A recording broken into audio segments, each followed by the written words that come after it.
Hello and welcome to this session about cybersecurity interview questions by Intellipaat. Before we start this session, here are some famous cybersecurity attacks.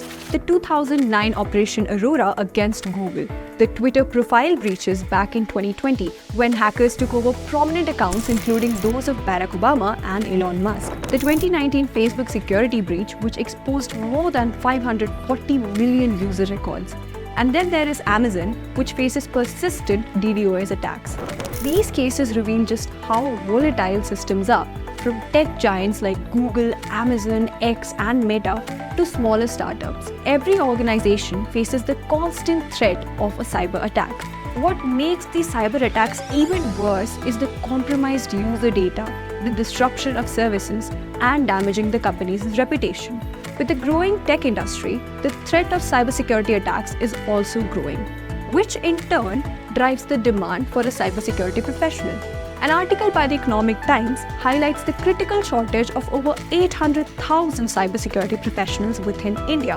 Another article by Forbes highlights the 4 million vacant cybersecurity jobs globally. This proves that cybersecurity is not just an in-demand job role with over 3,000 job opportunities, but it is also one of the highest paying tech industries. According to Glassdoor, an average cybersecurity professional earns a salary of 6 lakhs per year. In this video, we have compiled a list of the top 30 questions that stem from the core of cybersecurity, which will help you get started with your career in cybersecurity. So make sure to stick till the end of this video. Oh, and if you want more such content, then make sure to hit the like button and subscribe to Intellipaat's YouTube channel. Now, without any further ado, let's get started with the video. So let's start with our very first question. That is, what is a cybersecurity attack, and explain the different types of cybersecurity attack. So a cybersecurity attack is when a hacker or a group of hackers try to steal your information, try to steal, modify, or they try to delete your sensitive information without your knowledge or without your consent. That is called as a cybersecurity attack. Or in technical terms, a cybersecurity attack refers to any malicious attempt by hackers to access, steal, alter, or damage information systems, networks, or even your data. Now, there are different types of cybersecurity attacks as well. So the very common type of cybersecurity attack is a malware. Malwares can steal sensitive data, spy on user activities, and they can even disrupt your normal operations. Now, there can be different types of malwares. You will be familiar with viruses. Then there is worms. The worms in this case are viruses. I believe everybody will be familiar with. Viruses are like very, very common. You download any file online and the viruses, they just tag along and you are not aware that the virus is contained in the file. You download the file and then sometime later you realize that the virus has started corrupting your system. They have started attacking your files inside your system, and that is a virus attack. A worm attack, on the other hand, is more like a worm doesn't need a host, unlike viruses, because when the virus is replicating itself, it needs a host to get installed into your system. But worms don't need that. They don't need a host, so they can replicate themselves without a host, which makes them a lot more worse than viruses. And I believe, if I'm right, there was an attack in 2004 or 8 where the worms were spreading in form of emails. Emails is very common, right? We get like maybe over 10 or 20 emails per day. Now imagine worms affecting the emails and spreading into different computers. The attack was so bad that it disrupted the whole global internet connectivity back in 2004, if I remember correctly. That is how powerful worms can be. Then we have spyware. Now, spyware is when you're targeting a specific organization or a person. Spyware, as the name suggests, it is to spy on that particular user. The attackers, they spy on the user to get their passwords, their credentials, their credit card numbers, their bank account numbers, and they can just find out all of this by spying on you or the particular user. That is called as a spyware. Next is the ransomware. I myself have been the victim of a ransomware attack. Ransomware is when the attacker installs some kind of software into your system and they corrupt your files, whatever files are there on your system. Every single file is corrupted. Then you're not able to access any of your files. And when you try to access it, you get a message. Your file has been corrupted, and to recover this particular file, you need to go to this website. And then you go to the website and you realize that you have to pay certain ransom or certain money to get your files back. So that is money extortion. That is ransomware attack. Moving on, we have phishing. Phishing is also again very common. I've heard about a lot of people who got caught in this phishing attack. It's very simple. Just think about it. Like you are just browsing your internet and suddenly you get an email from your bank that your password has been compromised and you need to reset your password. So you click on that particular email or you click on that particular link that got via your SMS or maybe Gmail, and then you're directed to a website, and then you enter your bank details, and then a few minutes later everything is gone, everything is done, and that's when you realize that it was a phishing attack. So phishing attack involves sending fraudulent communications, usually emails, or it can be SMS as well, that appear to come from a trusted source. When you're opening that particular link, you think that, oh, it's from the bank, so it must be safe. I'm trying to protect my password because it has been compromised. But then you realize that it was just a way to get your password, to snatch your password. That is phishing. Moving on, you have MITM attack. Now, this is man-in-the-middle attack. This is also again very common. The attacker secretly intercepts and alters communication between two parties without their knowledge. This you must have also seen whenever you connect to a public Wi-Fi. You go on maybe on a railway station or maybe in a cafe, you connect to their Wi-Fi and you get a notification on your phone that you have been connected to public Wi-Fi. So your data is visible to everybody connected to that Wi-Fi. So you have to be very careful, because when you're maybe you're accessing your bank account or maybe anything private that you don't want to share with the rest of the world, hackers can come in the middle of you and that public Wi-Fi, and whatever data you're sending using the private Wi-Fi, they can cut through the line and they can steal this information of yours. So that is MITM attack. Moving on, we have DDoS attack. DDoS attack is again one of the really dangerous attack. This is a very common example I can think of is even in your own laptops or even in your own systems, your computers. If you open multiple tabs, multiple apps, multiple softwares at the same time, your application, your system, it just hangs. It's just like, I don't know what to do. There's a lot of things going on. So it just freezes, hangs. The same thing can happen to servers as well. So in DDoS attacks, the hackers or the attackers, they send a lot of information to the server. And now the server, it tries to manage all of this data and ends up getting unstable because of the overwhelming amount of traffic it is getting. So that is a DDoS attack. And there is one famous DDoS attack which affected a DNS server. I think it was in 2016 when a popular DNS server, and it was popular because a lot of popular websites like your X, Twitter, Netflix, Amazon, all of these used to depend on this particular DNS server, and some attackers attacked it flooded the DNS server with so much traffic that all of these sites were closed temporarily as long as the site took to recover. So that is why DDoS attack is another powerful cybersecurity attack. Moving on, we have SQL injection. Now, SQL injection is exploiting the vulnerabilities in a database layer by inserting malicious SQL code.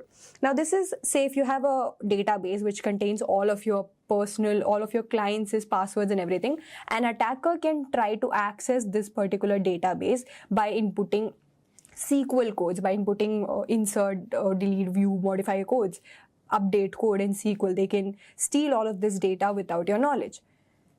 Moving on, we have the last, and I believe personally this is really, really dangerous. You know, even in medical terms, there is no official cure for cancer per se, because it's a virus and there is no particular cure for cancer. So it just makes it even more dangerous, even more terrible, right? So it just makes it even more scary. So this is something similar, zero-day exploit attack. This is when you test when you're launching a software, you do a couple of penetration testing just to make sure that everything is safe and secure, and then you release it to the market, and then people are using it, and some days later a particular hacker realizes that there is a certain vulnerability in the software that you launched, and they take advantage of that particular vulnerability and they attack your system. Now, you or your team had no idea that this particular threat, this particular vulnerability was in your product. So how would you react to a threat for which you didn't even know that the threat existed in the first place? Then how can you provide aid to the users if you yourself didn't know that the threat existed? That is what makes zero-day exploit a lot more worse, because you don't know that the vulnerability exists, and once the vulnerability is discovered by some third party, by a hacker or something, everything will be shut down, and all you can do is hope that your team comes up with a solution to recover back from the attack quickly. Moving on, What are the differences between symmetric and asymmetric encryption? Now, let me help you understand this with the help of an analogy. Say there are two people, Stacy and Peter. Now, Stacy is trying to send a confidential message to Peter. Now, this is an analogy. So, she puts this confidential message into a box and locks it with a key. And then she sends both the key and the box to Peter. And now Peter, because he got the key also, he uses the key to access the confidential message. This is called as symmetric encryption, where there is only a single key, a single public key for both encryption. That is when Stacy was sending the message, encryption, and decryption, where encryption is when she's locking the box. After putting the message, she's locking it. That's encryption. And decryption is when Peter is unlocking the box with the same key. The problem here is that there's only a one key, and that key is public, so anybody can access that key and anybody can exploit your data, which makes symmetric encryption quite dangerous. Then we have asymmetric encryption, where the same file, Stacy is sending the same file in a box. She puts it, locks it with the key, encrypts the data. But this time, instead of sending the whole box and the key, she sends only the box. And Peter, he has his own key. He has his own private key, which he uses to decrypt or unlock the box, and he gets the message. Now, this is called as asymmetric encryption, where there are two keys. There's a pair of keys, a public key and a private key. Public key is used for encryption, that is locking the box, and only the receiver who has the private key will be able to unlock the box. So that way your box will be safe, and even if it goes out in the public without the unlocking key, nobody will be able to access that data. Moving on, what is a firewall and how does it protect a network? Consider another analogy. At this point, you should just know that I really love explaining with the help of analogies. So here's another one. Say there's an employee and he's connected to the internet in their particular office. Now, obviously, with this internet, again, he has to send confidential company data. The data has to travel with the help of this internet, right? A firewall, you can basically call it as a shield which protects the company's servers from any malicious attack. That is, if a hacker tries to access the company's server, then this firewall can block it, because the firewall can detect the malicious activity and it can just simply straightforward block it. Or in technical terms, firewalls are an essential component of network security that provides protection against unauthorized access, cyber threats, and data breaches by monitoring and controlling the network traffic. Moving on, explain the concept of brute force attack and how it can be prevented. Now, brute force attack in normal English terms is when, you're angry at a person and you're like blinded by rage, you're like completely angry, you just go around, throw punches. So that is called as a brute force attack, where you're not really thinking, you're just doing whatever is coming to your mind, you're just angry. So in terms of cybersecurity, a brute force attack is when a hacker tries to access your system. The hacker doesn't really know the exact password, but he's just trying out every possible combination he can to attack your particular system. So it is possible that the hacker might stalk you and they might know you, maybe your favorite color is blue, or maybe you set your default password as your birthday. Then in that case, the hacker can use that knowledge to access your systems. That is called as a brute force attack, where hackers try to gain unauthorized access to a system by trying all possible combinations of a password or encryption keys until they find the correct one. And now, how can it be prevented? Simple. Use strong password policies. Don't put your birthday or your name as your password. Use some symbols or numbers or special characters, so that even if somebody is trying to access your system, it is not 100% foolproof. Obviously, they can still try out like a lot of combinations to work around your password, but still it is better than putting your birthday or your name as the password. Next, you have account lockout mechanism. Now, this is when, you give a person maybe 3 number of tries or 2 number of tries, and after that, the system just completely shuts down. That is the account lockout mechanism. After 3 or 4 or however number of trials, the system just completely closes off. Next, you have rate limiting. Rate limiting is when a particular IP, now this can be beneficial though, because say from my phone, I'm trying to access your system. So I'm just trying out all the random combinations I can. So your system can detect that from my IP, there are a lot of requests coming. So that way it can just block my IP completely. That is rate limiting. Next, you have MFA. MFA or multi-factor authentication. The most common example is Google. When you try to log into your Google account from a new system, Google cross-checks it. It sends you an email, or nowadays it's that number that it shows you a number, and then you have to verify the same thing on your mobile phones as well. That is multi-factor authentication. You can add your phone numbers as well to verify, to just cross-check that it is you only who's trying to access your systems, or even there are emails as well.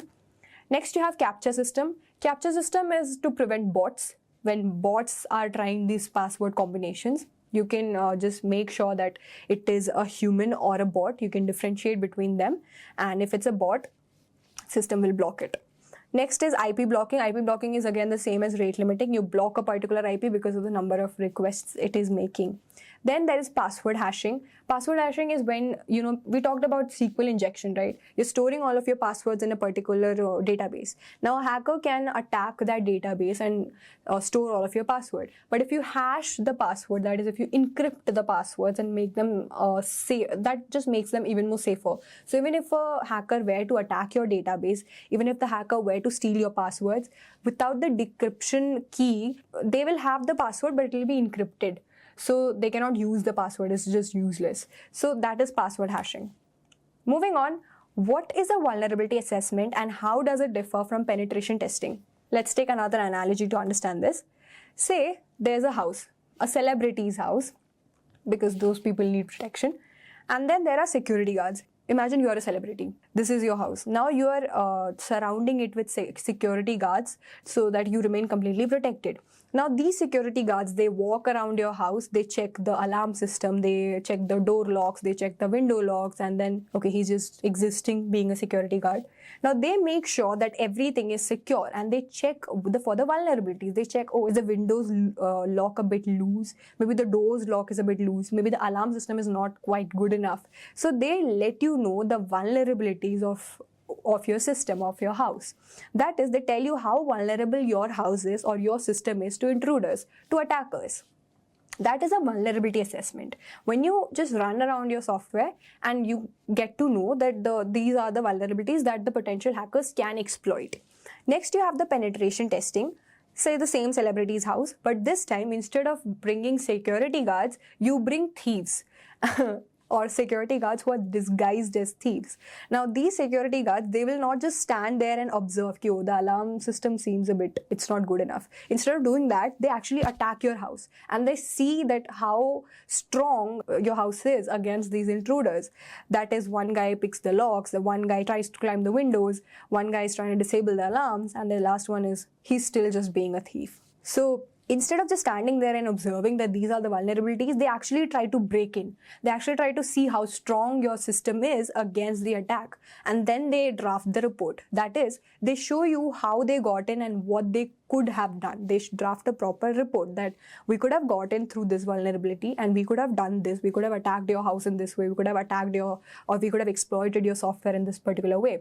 That is called as a penetration testing in the form of a table. So the goal of vulnerability assessment is to identify the potential vulnerabilities, and in penetration is, you know the vulnerability, you're exploiting it. Method, automated scans, passive analysis. Penetration is manual, and automated exploitation, you actively keep on testing it. Intrusiveness, it does not, vulnerability is just standing there and be like, there's a vulnerability. And the penetration is attacks the vulnerability. Output, list of vulnerabilities and the severity, proof of concept of exploits, and potential impact of the vulnerabilities. Duration, vulnerability assessment is generally faster because it's automated, but penetration testing can take longer because you're attacking and you're trying out all the different angles, so it will take a lot longer. Moving on to our next question, define a man-in-the-middle attack and how to prevent it. Man-in-the-middle attack we already discussed about, when you're trying to access a public Wi-Fi and somebody interjects that network in the middle and tries to steal your data. Now again, let's take another analogy, an employee. He's connected to the internet and now our hacker is trying to steal the data from the middle. They're interjecting that particular connection. So the attacker places themselves in the middle of the communication, eavesdropping or manipulating the data being exchanged, often for malicious purposes such as stealing sensitive information, like login credentials, financial details, or some personal gains. Now, there can be different types of man-in-the-middle attack. So the first one is Wi-Fi eavesdropping, in which the attacker creates a fake unsecured Wi-Fi network and tricks users into connecting to it. And once you're connected to the hacker's Wi-Fi, whatever activity you're doing in your systems, everything will be visible to the hacker, including your sensitive information like your password and your credit card details. Next, we have session hijacking. The attacker steals the session cookies to take over the user's session on a website. Now, this is very common again. If you're using your public Wi-Fi and then say you logged into Amazon, or say whenever you log into a particular website, there is a particular cookies that are created. For so long as you browse through the website, the cookies are there. And when you log out from there, the cookies are also disposed of. But in man-in-the-middle attack, what the hacker uses is they retrieve the cookies and they pretend to be you, and then they try to access the same websites like say Amazon, and then they can order anything they want to, set their address, and then use your money. That is session hijacking. Lastly, we have DNS spoofing. The attacker redirects the victim to a fake website by manipulating the DNS response. Now, the attacker, what he does is when the victim is accessing a particular website, there's a DNS response created. So the attacker redirects the victim to a fake website by manipulating the DNS responses. Now, this happens when a single letter or something changes in your particular IP address. You might not notice it, but it's so minute, the detail is very minute that you might not even consider it. And you accidentally click on it, and then you accidentally are redirected to the malicious website. And you don't even realize that you are in the malicious website because it looks the same as the original website is supposed to look. And then you enter your sensitive information into that website, and the next thing you know, all your data is corrupted. Now, how to prevent it? Obviously, these are not again foolproof, but these you can try. Like these can reduce, minimize the attack effects. Encrypting your data. Like I said before, when you're storing your passwords in a database, you can hash those passwords so that even if the attacker gets hold of your password, they won't be able to use it. Like it's the same as our Peter and Stacy's case in asymmetric encryption. So even if the attacker were to steal that box which contains the file, without the decryption key, they cannot open the box. Don't think about smashing the box and all. I'm talking about normal ways. Opening it with the key. They can't because there is no decryption key. So that is encryption. Then you have avoid unsecured public Wi-Fi. Obviously, don't even when you're using public Wi-Fi, don't access your bank with it. Next, you have use a VPN. Obviously, enable 2FA. 2FA is two-factor authentication. That also helps. Implement encryption protocols. Again, certificate pinning. Okay, only visit the websites which have a certificate there. Certificate pinning, I'll show you a very good example. For example, if you visit SBI, you go right here, you can see that the connection is secure, and if you click on it, you can see there's a certificate. That is the certificate pinning. So only access a particular website if you're inputting your credentials and inputting your sensitive information, then only do that when you have verified that there is a valid certificate. Then you have monitor for suspicious activities, that is observe your systems if there is something suspicious going on. Even when a virus attacks your system, your files start getting changed, the format starts getting changed. That is when you know your PC is under attack. And then DNS security, again use a VPN, protect your IP addresses. Moving on to the next question. So we've already discussed about SQL injections before, but let me just show you how easy it is to manipulate any SQL code. Let me just open my SQL compiler. Okay, we already have a database. I'll have to modify it a little. You can take any editor of your choice. I'm taking programmers here. Now say I want the one in which the first name is say Robert.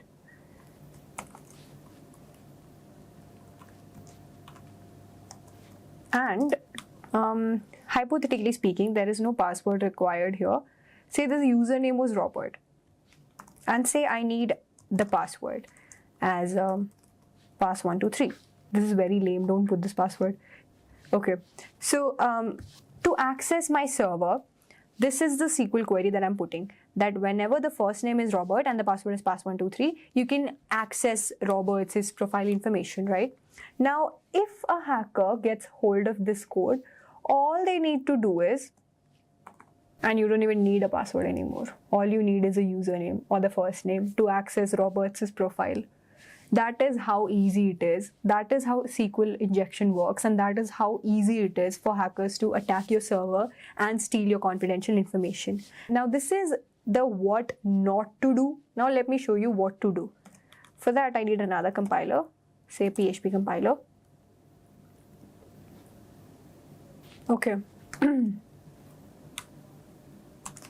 Now here, let me create a prepared statement. Let me just write the code first, then I'll show you what is the benefit of doing this.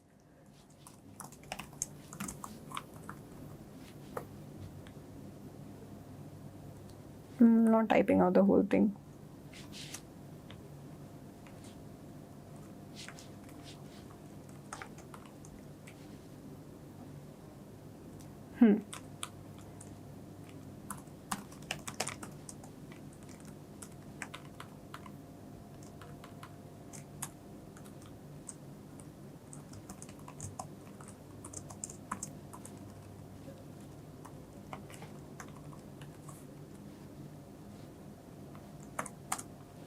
Now this was the what not do part.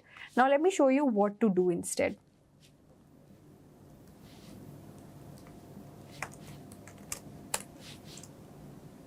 Say we're going to create, instead of that, we're going to create a prepared statement. I'm going to tell you the benefits of this, but let me just write you the code real quick so that I can show you the difference.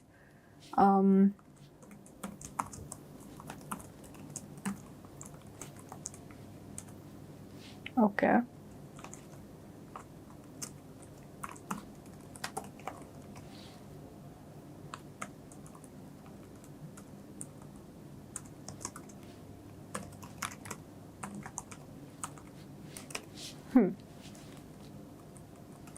This is my statement which goes to the server so that I'm able to access the credentials of my user, which is Robert in this case. Now let's just execute this.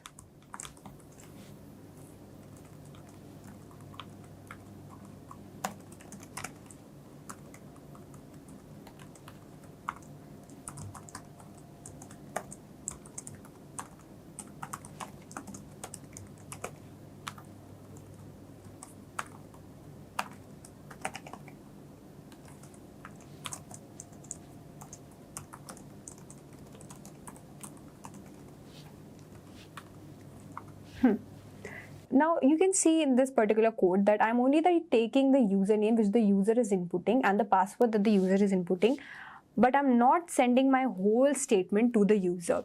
Even if the attacker were to put a comment in the middle, nothing would change because it would be a statement. And if something like this were to happen, the code would just throw an error and it would not run at all. And now that is why prepared statements are much more better as compared to your normal SQL code. So, in technical terms, a SQL injection is a type of cyber attack that allows an attacker to interfere with the queries that an application makes to its database. So, what you can do, make a prepared statement so that even if the attacker tries to attack it, it will just be a string and nothing would be changed. And if the server detects that something is wrong, it would just throw an error and then nothing would work. As simple as that. Okay. Now, how can they be avoided? You can use web application firewalls, which in case detects that something is happening in the SQL string, then it will immediately throw an error and it will not let the query be proceeded any further, and it will not let the query proceed. Next, regular security testing, just to make sure that everything is safe and secure. Keep on testing your web browsers. Next, there is error handling, that in case the browser throws an error, or sometimes when you're trying to access some website, you visit a website and then you try to enter the username and your password. Say you forgot your password and you just entered something and maybe you missed a character or something. So it just throws a message that either the username or the password is wrong.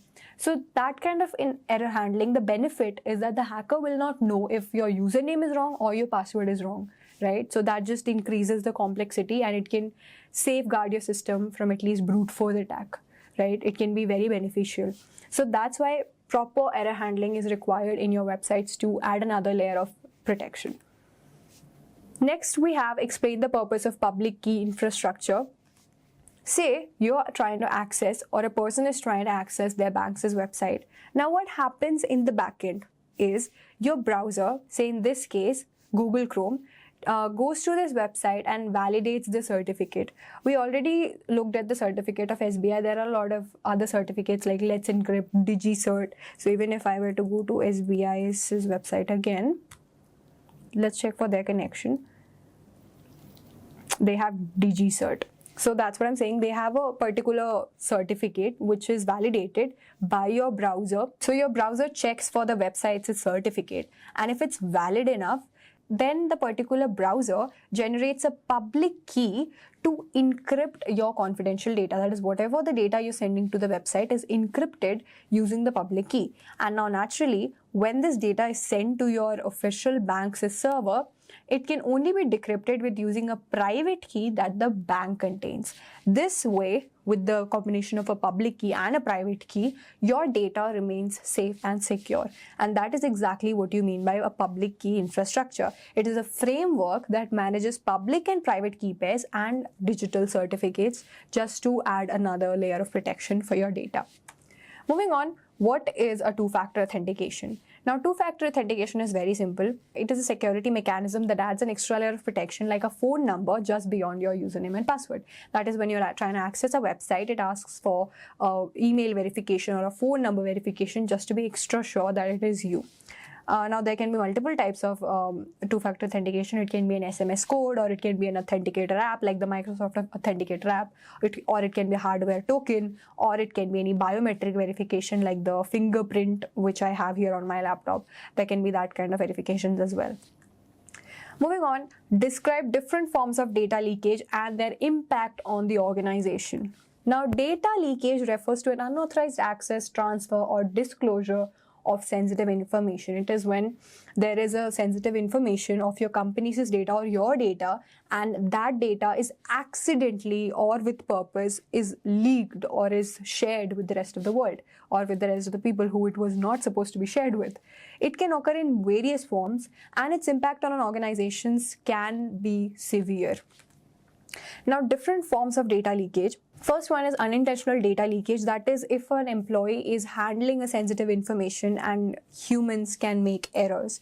So if some kind of error happens, maybe they were careless, or they didn't pay enough attention, or maybe they didn't see, but the data got leaked somehow. That is unintentional data leakage. Then there is malicious insider threats. When a person intentionally leaks the data of, say, a particular organization, then that is called as malicious insider threats. Then you have external breaches. That is when a third party, say a hacker or someone, or maybe another organization, tries to breach into your data. That is called as external breaches. Then it is data transfer leakage. That is, say if you're transferring your data from one particular place to another, and while the data was getting transferred, again a man-in-the-middle attack happened and your data again got leaked. Then you have social engineering attacks, where the third parties, they can blackmail your employees to breach the data. That is social engineering attack. Then there is third party vendor leaks. That is again when you're sending your data to another company or an organization, and the data gets leaked from their end due to maybe a lack of security measures. And last but not the least, we have misconfiguration of cloud services. That is again when you're updating your data to the cloud and somehow the data gets breached again. Man-in-the-middle attack. The network gets breached and then the data is taken from there. Now, talking about the impact it can have on the organization, obviously reputation damage. If it's a big organization and such data breaches happen, obviously the company's reputation is affected a lot. Then the financial loss, the amount of loss the company has to endure due to the data breach. Operational disruption, loss of competitive advantage, and the list just goes on and on and on. Moving on, what is a rootkit and how can it be detected? Another one of a really dangerous cybersecurity attack. Now, let me just show you how it works exactly. Say there's an internal server to which multiple employee systems are connected. Now, what happens in a rootkit attack is, say this hacker sends a message to one of the employees, an email. The hacker tries to do an email phishing and sends the message to one of the employees' computers. And now the employee, unaware about such an email attack, clicks on this particular email and the rootkit is installed into that particular employee's computer. Now what rootkit does is it provides the complete access of this system in which it is affected to the hacker, to whoever installed the rootkit. That is, in our case, it is this hacker who installed the rootkit in our employee's system. Now, the problem with rootkit is that it's embedded in the operating systems of whatever system it gets installed on. So it gets very hard to detect a rootkit attack. Now, another problem with rootkit is that it can multiply, that is, it can hop onto other systems as well, and it can spread throughout the entire employee system, and inevitably it can even attack the main internal server, which can further act as a backdoor to the hacker, so the hacker can get all the main data that is stored in the internal server. So the hacker is just free to access every single confidential data that is happening inside the particular organization. As for the technical definition, a rootkit is a type of malicious software designed to gain unauthorized access to a computer or network while remaining hidden from the user and standard detection method. Like I said before, detecting a rootkit becomes really difficult because it gets embedded into the operating system of the particular system in which it is attacking. The standard detection methods, your anti-malware detection softwares, fail to detect a rootkit installed in your system. Now, detecting it can be difficult, but there are certain precautions that you can keep in mind to make sure that you're increasing your chances of detecting a rootkit if it is in your system. That is a behavioral analysis. Obviously, when a rootkit is installed into your system, your PC's control is in the person who installed the rootkit. They can change whatever they want to in your system. Your PC is under their control. So you can monitor for changes in the behavior, like suddenly the files which would only be accessible to certain people with passwords are open to everyone. You can see such kind of changes within your system. Next is rootkit scanners. There are certain scanners which is basically defined for Linux, I believe, like RK Hunter and CHK Rootkit. These softwares, these scanners are specifically designed to detect rootkit in Linux systems. So those you can use. Then there is system monitoring tools. You can either manually check for the behavioral systems, that is up to you, or you can install certain softwares inside your laptop just to make sure that the systems, if the files are getting changed on their own, if the passwords are getting changed too frequently or the passwords are getting removed on their own, then these system monitoring tools can alert you. They can track this and they can show the report to you that these things got changed without your knowledge.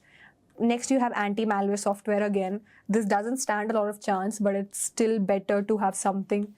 Then manual inspection is only for the ones who have a lot of experience. They can inspect the systems on their own and then they can figure out the rootkit. But for that, you need to have a lot of experience and you need to thoroughly know about your Linux system's underlying architecture to conduct a manual inspection yourself. Moving on, how does traceroute work in tracking data routes? Now, this traceroute is basically, like the name itself says, traceroute. Traceroute is when a particular package is being sent from one location to the other. Now, traceroute makes sure that every single server the package is going on to, it tracks it. That is, traceroute is a network diagnostic tool that tracks the path your data takes from your computer to a specific destination, like a server, by showing all the intermediate point or hops along the way. All the intermediate servers that your data has to travel through before reaching the final destination is called as a traceroute. It's a diagnostic tool.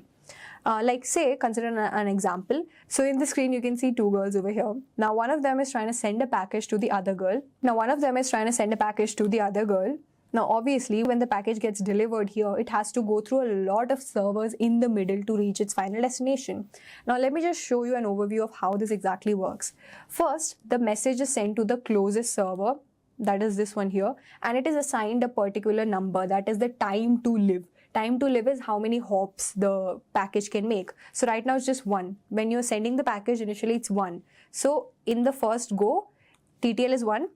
It went here. First go, exhausted. Now the number is 0. The TTL was 1 and the hop happened here. it went to the first server. TTL was 1, it got 0. Now the time to live has exceeded. So what happens is this package is sent back to the user itself, to the origin server itself, because the time exceeded, because the TTL was 1. Now traceroute monitors all of this data. It stores all of this data. It keeps the total time it took to reach here and to come back, which is known as the round trip time. To reach the first server, TTL is exhausted, now it came back. The total time it took, how many servers it passed, what was the time to live, all of this data is being monitored by traceroute. Now similarly, this jumps onto the next server, then the next and next and next until it reaches your friend finally. Now all these little jumps that the package made is called as hops, and obviously they all have time to live as well. The first time it was TTL1, it came back, then it went again, this time it was TTL2, so TTL1, TTL2 got 0, it again went back to the original server, and then TTL3, TTL4, it just keeps on going and coming back until it reaches the final server which matches the description where it is supposed to reach. Then it sends an echo message ki I have reached the server, and then the message gets delivered to the end destination or the end server. That is how tracking is performed with traceroute. Moving on to our next question. What are HTTP response status codes and which ones are critical for the web applications security? HTTP response status codes are 3-digit numbers returned by the server in response to a client's HTTP request. They inform the client about the result of the request, whether it was successful, encountered an error, or requires further action. That is, in the most simple terms, if you visit a particular website and you try to interact with the website, that website is being controlled by a server. So the HTTP codes are a way in which the servers are responding to your requests.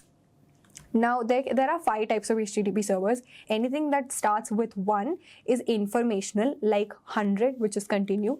Anything with 2x, it shows success, that whatever you requested worked, like the 200 okay. Then there is anything with 300 is a redirection, like whichever site you were trying to access, it has been moved permanently. Anything with 4x is the client's error, that is your error. You were trying to access something which was not supposed, that you were not supposed to access, like a bad request, a 401 unauthorized, a 403 forbidden, or a 404 not found. Anything with the 5x is danger, because that is a server error, like the most common 500 internal server error, or the 502, which is bad gateway, or the 503, that is service unavailable. And now, which of these are critical for a web application's security? 429, too many requests. Now this is again rate limiting as example. This protects your server from a DDoS attack. When there are too many requests happening to your server, it can raise a 429 too many requests and not allow you to access that particular server for a limited time frame. Then there is bad request 400, which is when you're again trying to access something you were not supposed to access.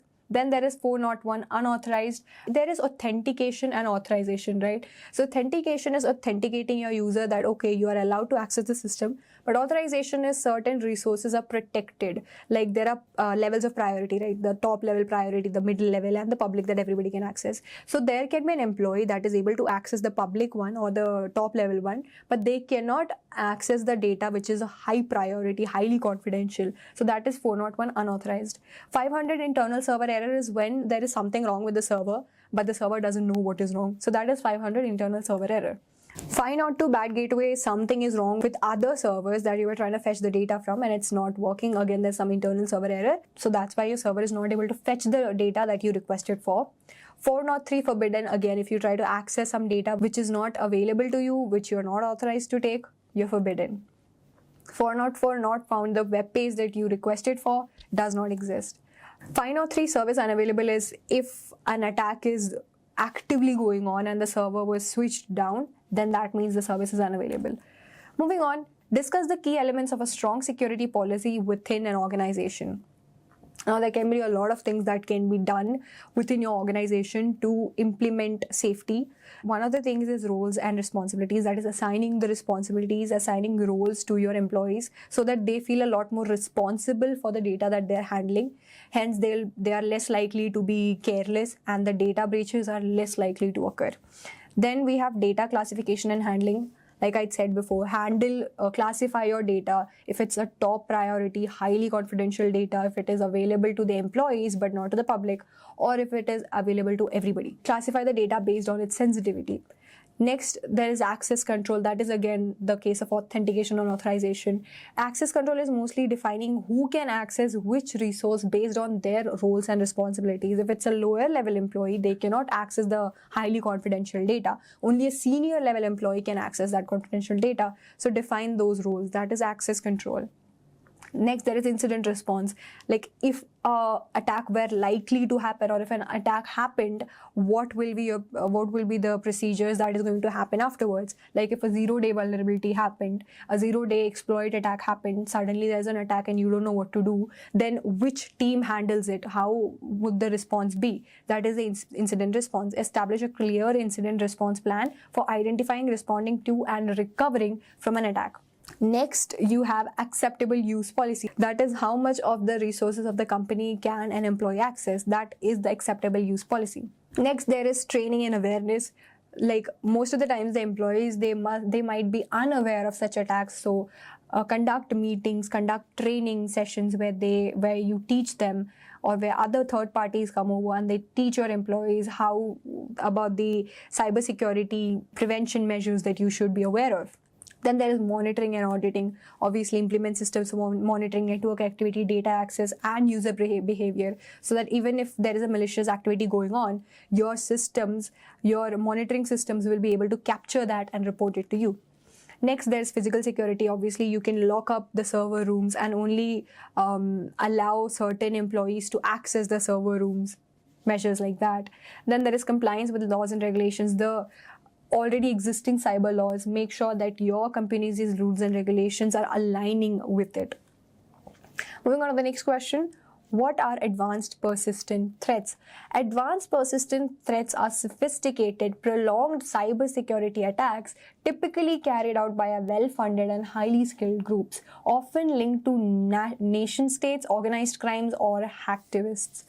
Now, the very common one that I can think of is Google's Aurora attack. This was another DDoS and advanced persistent threat attack in which a certain attacker group, Elderwood Group, which was based in China, they attacked Google through Microsoft Explorer, which was again a 0-day exploit. Microsoft didn't know that there was such a vulnerability present in Internet Explorer. So these group of hackers, they attacked that, they found out that particular vulnerability, and then they send an email in Internet Explorer to Google's employees, and the Google's employees, whoever were clicking on that link, the particular malicious malware was getting installed in their system, which corrupted their system, which stole the credentials from their system, and later they were able to access the internal server of Google, and they stole a lot of data, and it was a huge ruckus with Operation Aurora. So that's how dangerous advanced persistent threats can be when they are targeting a specific organization for a lot of reasons. Moving on, what is cognitive cybersecurity and how does it use AI for threat detection? Now, cognitive cybersecurity is an advanced approach to securing digital environments by using cognitive technologies to enhance the detection and response to cyber threats. A lot of the times, I've said this before also, humans tend to make errors, but AI, well, considerably, the accuracy of a human and an AI is different. An AI's accuracy is much, much higher as compared to a human's accuracy. So you can train an AI to detect certain patterns or certain repetitive patterns, which can help you prevent or even stop a cyber attack completely at the earlier stages itself. As even if when we discussed about the case of rootkit, if you could have prevented it when the rootkit was being installed in the first employee's server itself, it would never have spread. Or like Google's Aurora, if they could have detected that Internet Explorer's vulnerability initially itself, then the attack would have never happened. So cognitive cybersecurity is a way to leverage AI as your cybersecurity tool. Now, there can be a lot of AI models that you can use, like your artificial intelligence, machine learning, NLP or natural language processing. And now, how does this exactly work? Starting with behavioral analysis.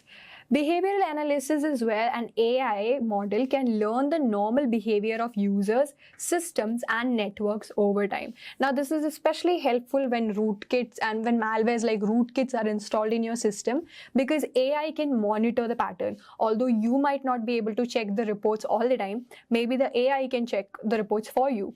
If the activities are slightly different as compared to your normal everyday activities, then the AI can alert the user or can prevent another cybersecurity attack to your system. Next, we have threat intelligence. Threat intelligence is where the AI systems analyze vast amounts of data from various sources like threat feeds, logs, and historical attack patterns in real time. They analyze a lot of patterns, a lot of data from the past cybersecurity attacks. And if the same pattern they see it over again, obviously they are able to recognize the pattern and prevent the cybersecurity attack from happening. Then we have automated threat hunting.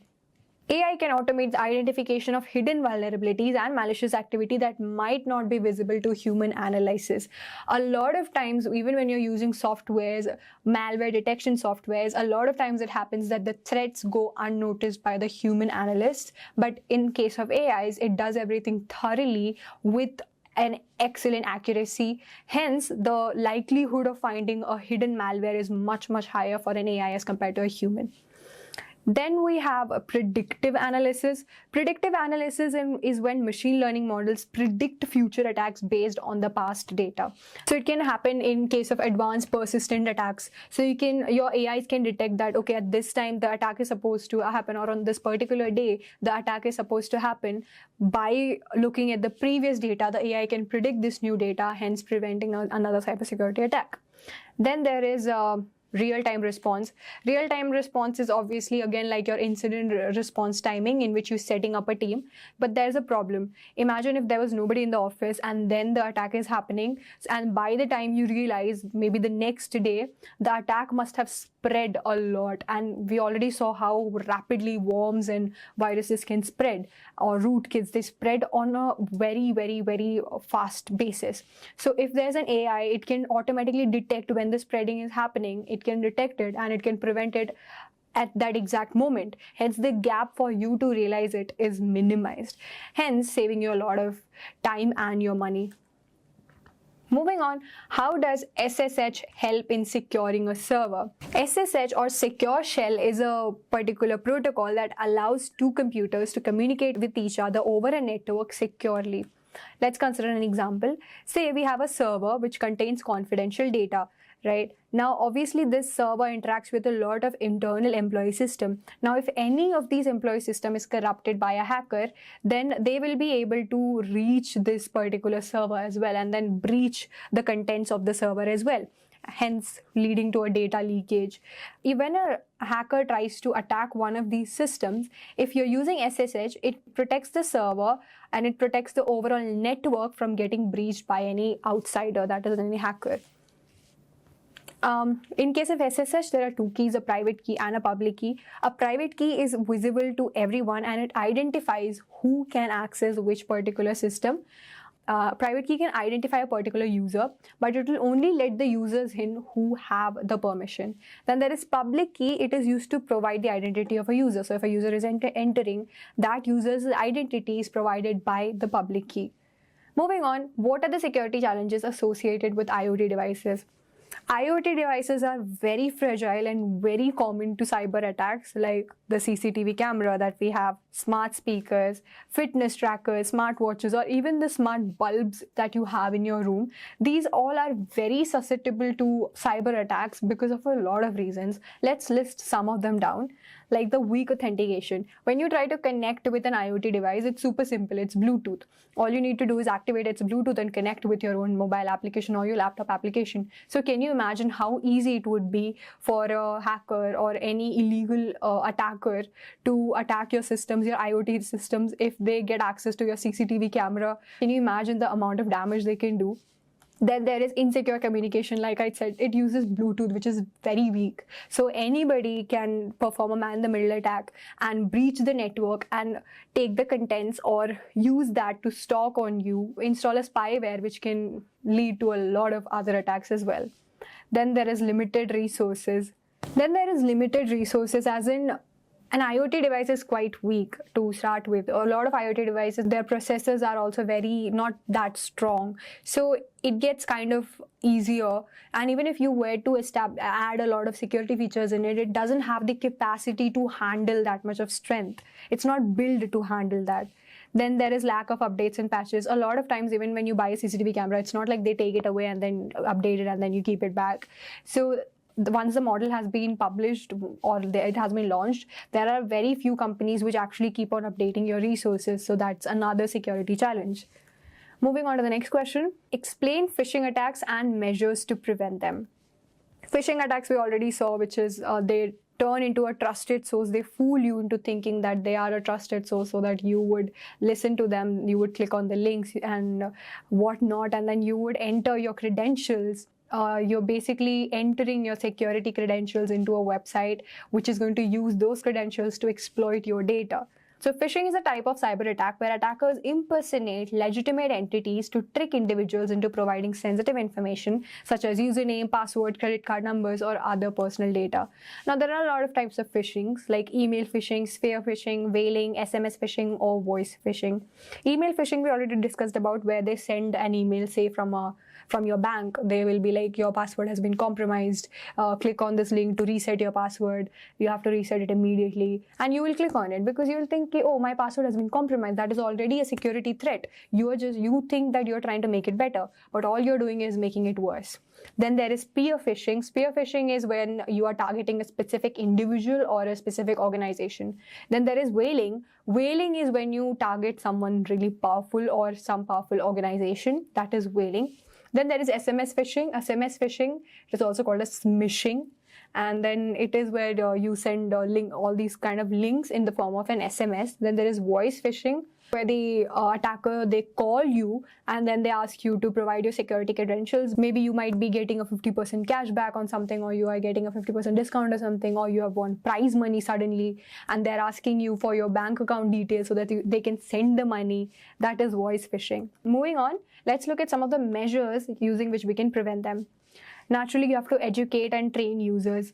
The more you spread awareness about such things, the more people know about such things, they will be careful of these kind of attacks. If they don't even know that such an attack exists, then how can they recognize it? So the best thing you can do is spread awareness about it. Then use email filters. You can, in Gmail also, it happens automatically. Whatever Gmail thinks is a spam, that automatically goes to the spam folder. So you can use that. And then verify links. So before you're clicking a particular link, you can hover over the particular link with your mouse just to see which URL it is taking you to. You don't have to do it for every single link, just for the links which you think might be suspicious. Then there is avoid sharing personal information, especially online. Avoid sharing your personal information which should not be shared. Do not trust okay, this is fine, I can share this much with this person. Do not do that. Do not share your private information with the people who doesn't need to know that. Enable MFA, multi-factor authentication, like Google does. Whenever you log in with any of your email in any of your systems, it sends you a message on your phone. Is it really you trying to log in from this particular IP address or from this particular location? Regularly update software. A lot of times when software manufacturers, when they find that there is a particular flaw, they update it, they patch it, and then they release the next version. So make sure that you have also updated in your systems also, so that that particular vulnerability, if there was a vulnerability, cannot be exploited by cybersecurity attackers. Report suspicious activities. If you think there is something wrong or there's a sudden spike in the activities happening in the servers nearby you, report it immediately. Try to contain it, because cyber attacks spread very fast, very quickly. Even before you realize it's happening, it must have spread a lot. It must have spread out of control. So report it as soon as you can. Monitor accounts in which you keep on changing your password on a regular basis, so that even if the hacker is able to get the password, if you keep on changing it, you're more likely to keep your account safe. Moving on, what is data protection in transit versus data protection at rest? Data protection in transit is basically safeguarding the data when it is in motion, that is when it is traveling from one particular server to the other, and data protection at rest is when the data is stored in a particular location, say a database. So data protection in transit refers to security measures applied when data is being transferred from one location to the other, and data protection at rest involves securing that data is stored in a fixed location, such as a hard drive, a database, or a cloud storage service. Now, why and when do you need to protect the data? So you must have heard of the data life cycle, which starts from data's creation to its storage, to its usage, sharing, archiving, and finally its destruction. So when the data is created, it's at one place, right? You're creating the data. You need to save that data. You're storing the data, again, data protection at rest. When the data is getting used, it's being traveled from one place to the other. So again, data protection at transit, when it's transitioning. Then data sharing, when you're sharing it, obviously the data is in movement. You need to protect the network lines. You need to encrypt your data so that even if the attacker is able to capture your data, it still stays encrypted. And without the decryption key, it cannot be opened. Then data archiving and data destruction. Now, data protection in transit is a common method used for protection. It includes encryption methods like the TLS and the SSL, which are protocols which safeguard your data when they are in motion. Then data protection at rest, protection mechanism include encryption, access control, and physical security. Access control, encryption you already know. Access control is who can access the data. And then physical security, you can surround the servers with, say, security guards just to make sure that nobody is able to break in. Then moving on to the next question. What is a zero-day vulnerability and why is it dangerous? Now, consider a particular software that you just newly have launched. Now, the problem here is that a particular hacker notices a certain vulnerability that your testing team failed to notice. Now, the hacker can exploit this particular vulnerability to attack the users who are using your particular software. Now, the problem with this whole zero-day vulnerability is that your developing team has no idea that such a vulnerability exists. And the problem is that since they have no idea about such a vulnerability's existence, they don't have a solution for it either. So, by the time they find a solution for this particular vulnerability, it can affect a lot of users. All the users who are using your software, all of their systems will be affected from your software. And by the time you detect it, it must have spread on a huge scale. That is a problem with zero-day vulnerability.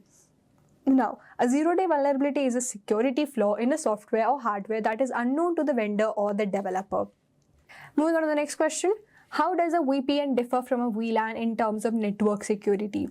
A VPN or a virtual private network and a VLAN or a virtual local area network, they are both very different. A VPN is designed primarily to provide secure access to a network from a remote location over the internet. It is for individual use. A VLAN is used to segment a network within a local area within a single office building to improve management and security without additional physical hardware. As in the whole office building, if they're all connected to one particular network, it will be a bit more harder for the attackers to attack the system because they have their own virtual local area network instead of connecting with the public Wi-Fi. Okay, moving on to the next question. What is ethical hacking and what principles does it follow? Ethical hacking is the practice of intentionally probing a computer system, network, or application to identify and fix security vulnerabilities. Ethical hacking, there are even ethical hackers. Ethical hacking is itself a job position in which I've seen a lot of freelancers in this particular position where companies pay you to check for any vulnerabilities, and if you as a hacker are able to detect any vulnerabilities in the system, they pay you for the efforts and time you put in there. So, ethical hacking follows a certain set of principles, starting with legality and authorization. Obviously, you can only hack a particular system after you have been officially given the permission that yes, you have the permission to perform a penetration test on this particular software and find the vulnerability. Integrity and confidentiality. Whatever information the hacker finds out during their penetration testing, during the whole ethical hacking, they cannot share it with the rest of the public. There's a full disclosure form. Purpose and scope. Before performing the ethical hacking, the company gives them a particular segment of their whole software to test. It's not like they can do whatever they want to.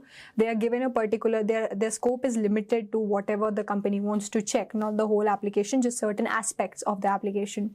Reporting and accountability.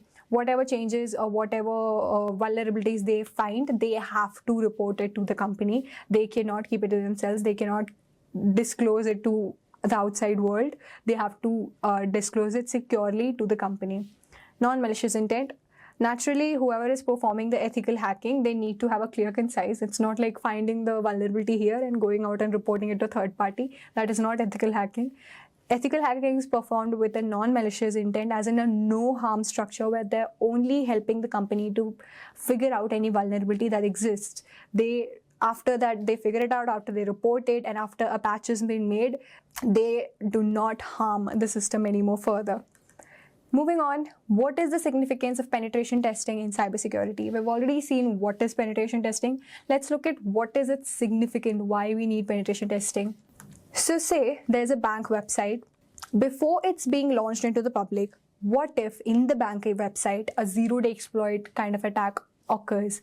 If they directly just make the software and launch it directly to the public without testing it for potential hacking or potential vulnerabilities, then if a zero-day exploit attack happens, they're just doomed, especially because it's a bank website.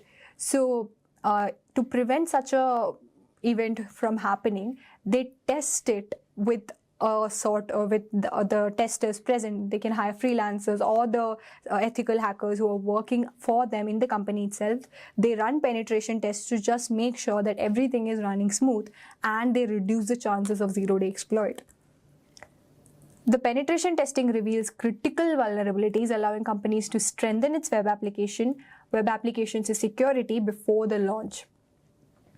Now, the significance is that planning and scope, again, a scope is defined that, okay, we're going to test this particular segment of planning is made completely. Reconnaissance. So reconnaissance is where the testing team gathers the information about the technologies that are being used by the website. Whichever software or website they're testing out, they have to gather the list of the technologies that are being used by that website. So that's called as reconnaissance. Then there is scanning for any potential vulnerabilities, exploitation. They scan, if they find any vulnerabilities, they exploit it. That is, they attack it just to find out how bad the attack can be. And then post-exploitation, they again observe after exploiting whatever changes did happen, how badly could they attack, what are the changes that happened to the data, how is the data getting breached, whatever side effects are happening, or however ways they can gather the data, how many types of attacks can be performed with that particular exploitation. Then they report it that, okay, these many problems are coming out with the website, we needed this to be fixed. And that is where remediation comes in, where you try to fix it. Then after fixing everything, after patching everything, you retest it, run the tests all over again just to make sure that everything is clear and no attacks, no cybersecurity, unknown cybersecurity attacks can happen to your software. Moving on, explain the concept of data encryption, and it's important. Data encryption is very important. Even if your data is at rest or even if your data is in transit, that is, it's moving, the safety of your data is crucial. Let's look at why data encryption is so important with an example. You must have all heard of Caesar cipher, which is messing around with the alphabets. So say you have a particular message, hello, and now I'm going to use Caesar cipher to decrypt this. Obviously, this is not used that commonly, but still.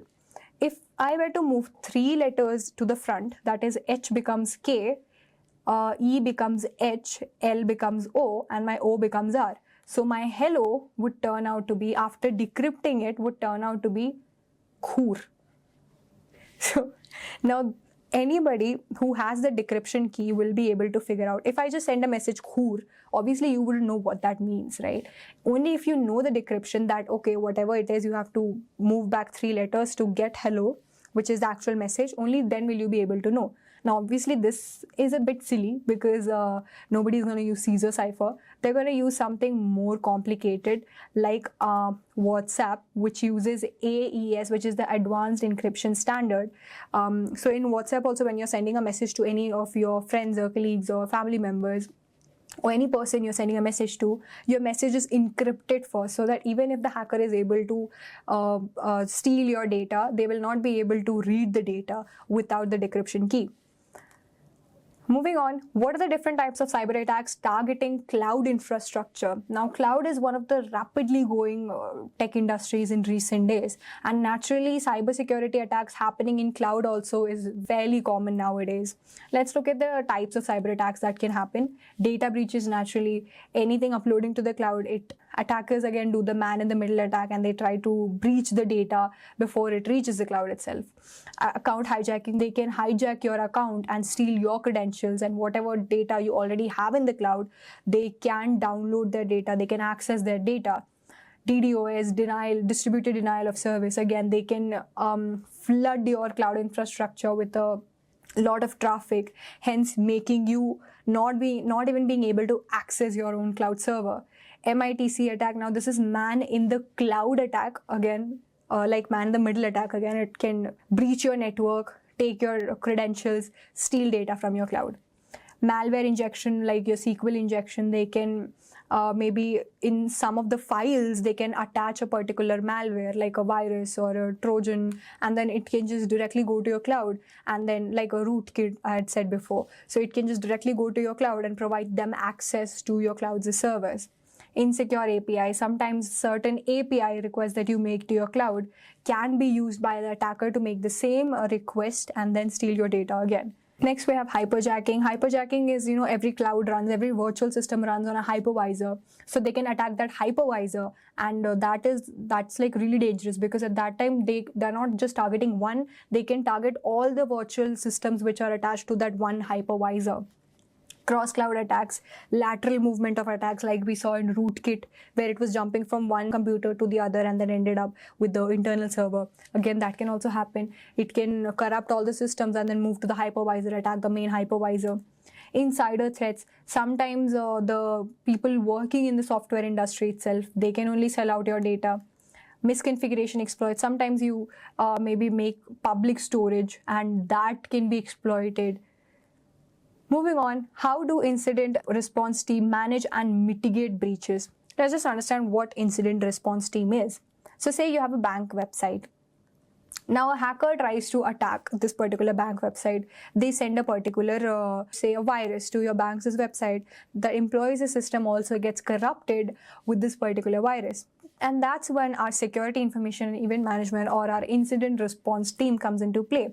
They can reset this employee's whole system, hence successfully removing the particular virus from its system. How this whole process takes place?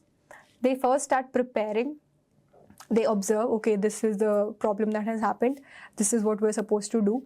And this is how we're supposed to do. So they prepare, they plan what their action, and then detection and analysis. After preparation, they try to detect for further, if any further harm has been done, how much harm has it caused and how much potential harm can it cause in the future, that is near future, happening right now.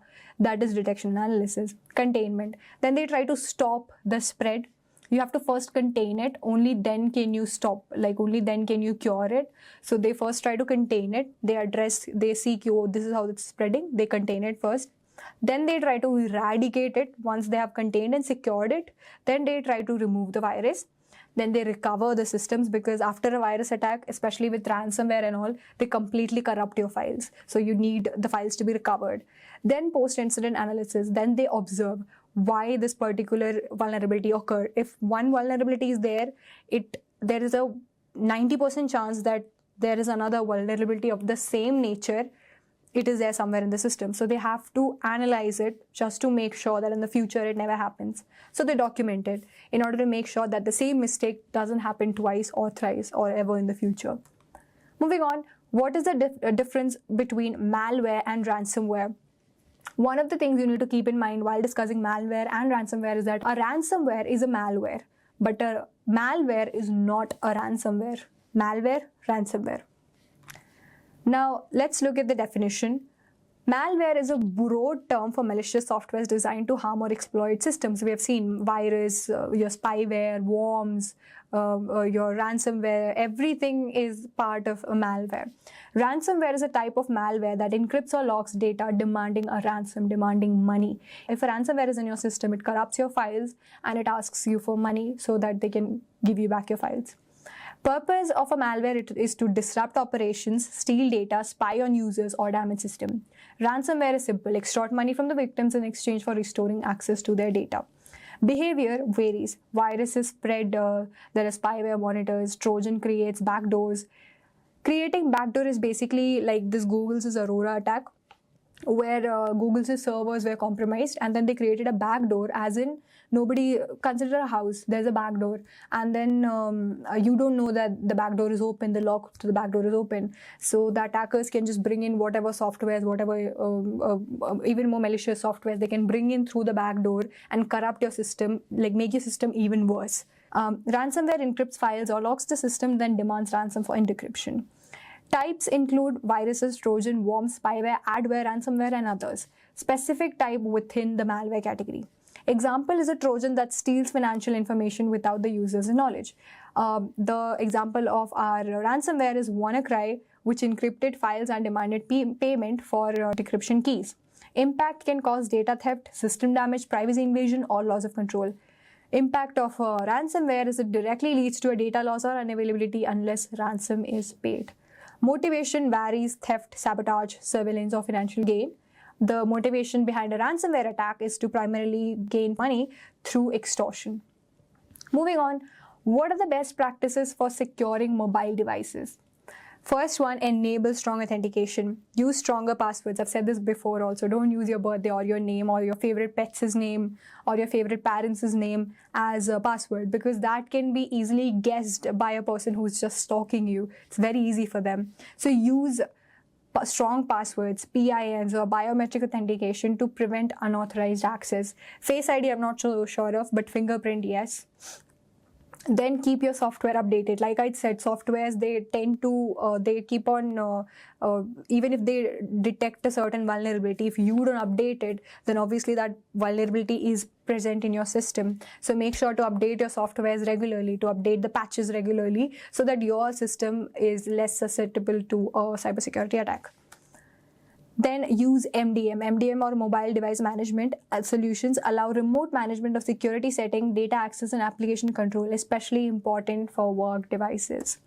Then we have enable device encryption. Device encryption is so important. I cannot emphasize this enough, because even if your data gets stolen, if you have protected your device, if the encryption is strong enough, then even if they have the data, they cannot exploit it because you have encrypted it securely and safely. Then we have avoid using public Wi-Fis. Public Wi-Fi, as I've already said, a lot of issues are there with the man-in-the-middle attack. So the less you can use public Wi-Fi, the better. And even if you are using it, make sure to enable a VPN just to protect data when connecting through public or insecure networks. Moving on, how does machine learning contribute to cybersecurity solution? This is a fairly new term, bringing AI and machine learning into the whole context, but this is a fascinating new perspective for cybersecurity industry. Let's look at how it's working. Threat detection. ML algorithms can analyze vast amount of data in real time to detect unusual patterns, behaviors, or anomalies that may indicate security threats like malware, phishing attacks, or insider threats. Like I said, ML or your AI, they can analyze vast amounts of data, which even if you aren't checking it manually all the time, your AI models can predict it, they can analyze it and provide you real-time responses. Then we have anomaly detection. ML models is especially useful for identifying insider threats or unusual network activity that traditional rule-based systems might miss. If there is an unusual spike in the traffic of your server or any such malicious activity, your AI models can be much more quicker and much more accurate to detect that. Then we have predictive analytics. After observing a particular data, historical data, the ML models can predict if a certain attack is going to happen in your particular system. Real-time response, this I said before also, incident response team. Even before your incident response team can react to a particular cyber attack, your ML-driven systems will be quick. They can contain the attack way before your incident response team comes into play and contains it. Next, we have fraud detection. In areas like banking, ML algorithms track user behavior and flag potentially fraudulent transactions or activities, protecting both users and institutions. ML models can analyze the data frequencies, the way the data transmission is happening, and based on that, they can detect malicious activities happening in the backend that the humans might miss to notice. Next, we have behavioral metrics. ML can track behavioral patterns like typing speed or mouse movements to enhance identity verification, improving login security without relying on passwords alone. This is especially useful in CAPTCHA. When you're solving CAPTCHA, it's not about the way you're solving it, it's about your mouse movements. This bots can only move in certain way. This is very hard to do, but this is how they move. Sorry, I'm not a robot. But if it's a human, obviously they move like this. So that way, it's very easier for an AI or an ML model to figure out that it's a human or if it's a bot. Next, you have enhanced threat intelligence. ML can scan threat intelligence feeds, cybersecurity reports, and dark web sources to provide updated information on emerging threats, helping organizations stay prepared. This is again another safety precautionary from your zero-day exploits. Whatever new trends are there in the market, ML can analyze that data and provide it to you and safeguard your system from any new attack that is being launched in the market. And that is the end of this particular video. Thank you so much for watching.